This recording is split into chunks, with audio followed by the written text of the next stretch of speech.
E aí galera, de volta mais uma vez para falar ainda de circunferências e especificamente a aula de hoje será sobre ângulos de uma circunferência. O primeiro ângulo de uma circunferência que eu quero mostrar para vocês é o ângulo central. Vamos fazer aqui uma circunferência e vamos marcar o seu centro. O que é o ângulo central? O ângulo central é aquele ângulo formado por duas semirretas que partem do centro e cruzam a circunferência em algum ponto. Então, duas semirretas que saem do centro e que cruzam esta circunferência em algum ponto. Então, vou fazer uma, fiz uma semirreta e fiz a outra. Perceba, as duas semirretas partiram do centro e ambas cruzam a circunferência em um ponto. O que vem a ser então o ângulo central? Este aqui, que eu vou chamar de C chapeuzinho, é o ângulo central da circunferência. Perceba que eu tenho um segundo ângulo central, que é o do lado oposto. Eu posso pensar o ângulo central como sendo este, vamos dizer, virado para o lado direito, como eu tenho também o ângulo virado para o lado esquerdo. Eu vou chamar esse aqui de C chapeuzinho linha. Então, numa circunferência eu tenho dois ângulos centrais, um virado para um lado, outro virado para o outro. Esta área, este pedaço da circunferência entre as duas semirretas, a isto nós damos o nome de arco. Então, esse arco cor de abóbora é o arco resultante deste ângulo central. Já esta área aqui é o arco deste ângulo central aqui. Então, repetindo, o ângulo central é o ângulo formado por duas semirretas partindo do centro da circunferência e estas duas semirretas saindo dessa circunferência me formam dois ângulos centrais, um para um lado, outro para o outro. E arco é essa distância entre essas duas semirretas. Esta distância entre as duas semirretas por esse lado representa o arco deste ângulo central, enquanto este arco, esta distância, representa o arco deste ângulo central. Os dois ângulos centrais, ou seja, a soma do C chapeuzinho linha mais o C chapeuzinho, a soma desses dois ângulos será igual a 360 graus.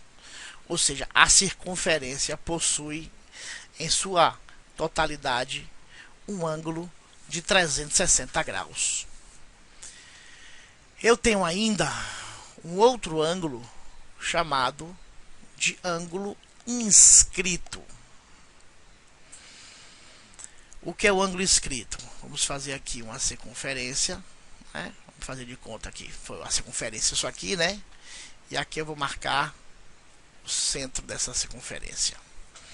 O que é o ângulo inscrito? Bom, o ângulo inscrito é aquele ângulo formado por duas semirretas, só que não partem as duas do centro. Essas duas semirretas partem de algum ponto desta circunferência e cruzam essa circunferência em um outro ponto. Então, o ângulo inscrito são duas semirretas que vão sair de algum ponto dessa circunferência. Por exemplo, aqui. Desse ponto vai sair duas semirretas que vão cruzar essa circunferência em mais um ponto. Então, eu posso fazer uma semirreta para cá e uma semirreta para cá. O que nós temos? Nós temos então aqui um ângulo formado por essas duas semirretas. E a este ângulo eu vou chamar de alfa, chapeuzinho. Este ângulo inscrito consegue formar entre as duas semirretas uma distância entre elas. E a distância entre essas duas semirretas eu vou chamar de arco também. Só que o arco do ângulo inscrito. Este foi o arco resultante deste ângulo central, enquanto este cor de abóbora é o arco deste ângulo central do lado de cá. No ângulo inscrito eu só tenho um ângulo, eu não tenho um ângulo atrás, né? Eu tenho um ângulo apenas na frente, entre as duas semirretas. E este ângulo alfa, a projeção desse ângulo alfa sobre a circunferência, que é essa distância entre as duas semirretas, a essa distância nós chamamos também de arco. Eu posso ainda dizer que existe uma relação entre esses dois ângulos. Por exemplo, deixa eu mudar aqui de página. Vamos fazer aqui uma circunferência. E este aqui eu vou marcar como sendo o centro. E eu vou criar aqui um ângulo central. Este e este. E a este ângulo central eu vou chamar de C.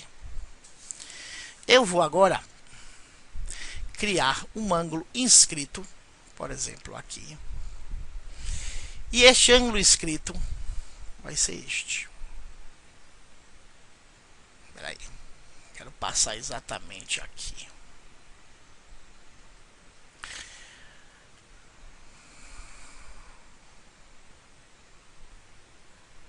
Aqui. Então eu tenho este ângulo inscrito, que eu vou chamar de alfa, chapeuzinho, e este ângulo central, que eu chamei de C, chapeuzinho. Perceba algo interessante. Perceba que o arco, tanto do ângulo central C, quanto o arco do ângulo inscrito alfa, o arco é o mesmo para os dois ângulos.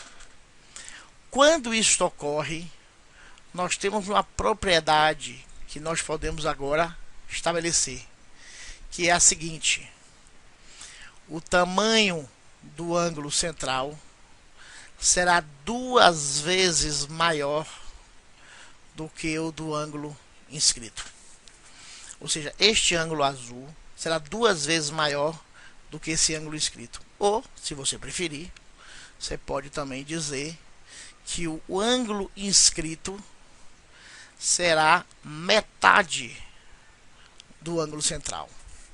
Mas para isso ocorrer, é necessário que o arco destes dois ângulos seja o mesmo. Temos ainda um outro ângulo que nós podemos estabelecer aqui para vocês, que é o ângulo tangente. Vou botar aqui o nome, o que é o ângulo, que é uma tangente, não, o ângulo de segmento, melhor. O ângulo de segmento. O ângulo de segmento. Eita, esse aqui ficou feio.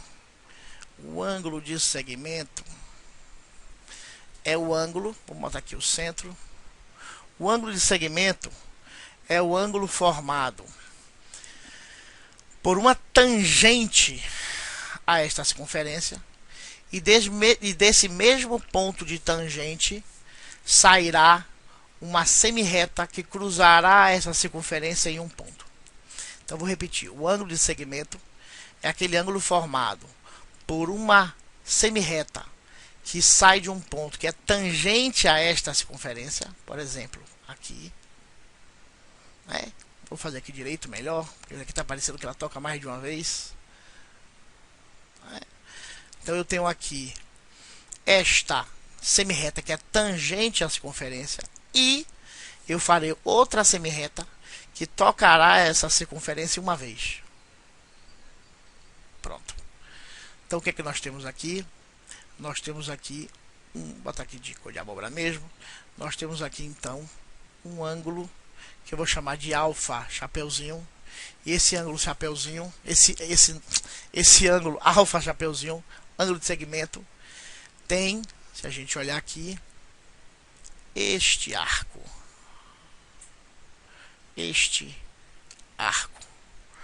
Então o ângulo de segmento é o ângulo formado por duas semirretas, uma tangente à circunferência e a segunda cruzando a circunferência em um ponto, e dá origem a essa distância entre essas duas semirretas que a gente chama de arco, formando um ângulo de segmento.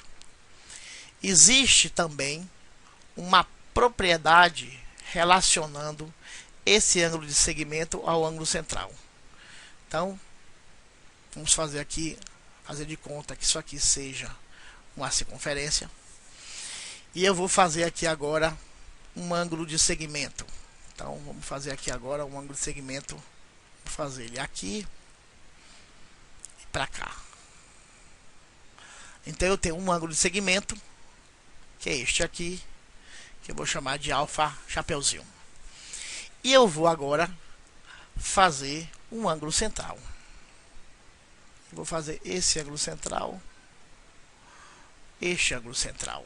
E vou chamar esse ângulo central de C. Perceba o seguinte, que esta distância, este espaço aqui, é o arco do ângulo central C. Mas também é o arco do ângulo de segmento alfa chapeuzinho. Logo, eu também posso estabelecer agora uma outra propriedade. Eu posso afirmar que o tamanho do ângulo central também será 2 vezes o tamanho do ângulo de segmento. Da mesma forma que foi com o ângulo inscrito. Ou, se você preferir, você pode dizer que o ângulo de segmento será igual a metade do ângulo central. É óbvio que se eu também faço nesse mesmo desenho um ângulo inscrito com o mesmo arco, por exemplo, ângulo inscrito aqui e agora aqui, e eu faço esse ângulo inscrito aqui, que eu vou chamar de B chapeuzinho, e esse ângulo inscrito também possui o mesmo raio. Então eu posso afirmar que o ângulo C também vai ser, como a gente já viu isso, 2 vezes maior. Ora, se o ângulo central é o dobro do ângulo inscrito e é o dobro do ângulo de segmento, o que a gente conclui? A gente pode concluir que o tamanho do ângulo de segmento será exatamente igual ao tamanho do ângulo inscrito. Agora, tudo isso que fique claro, desde que os 2 arcos, ou os 3 arcos nesse caso, sejam o mesmo. Ou seja, este arco é o mesmo para o ângulo central, é o mesmo para o ângulo inscrito e é o mesmo para o ângulo de segmento. Quando isso acontece, eu posso dizer que o ângulo de segmento terá o mesmo tamanho do ângulo inscrito. E ambos serão metade do ângulo central. É isso.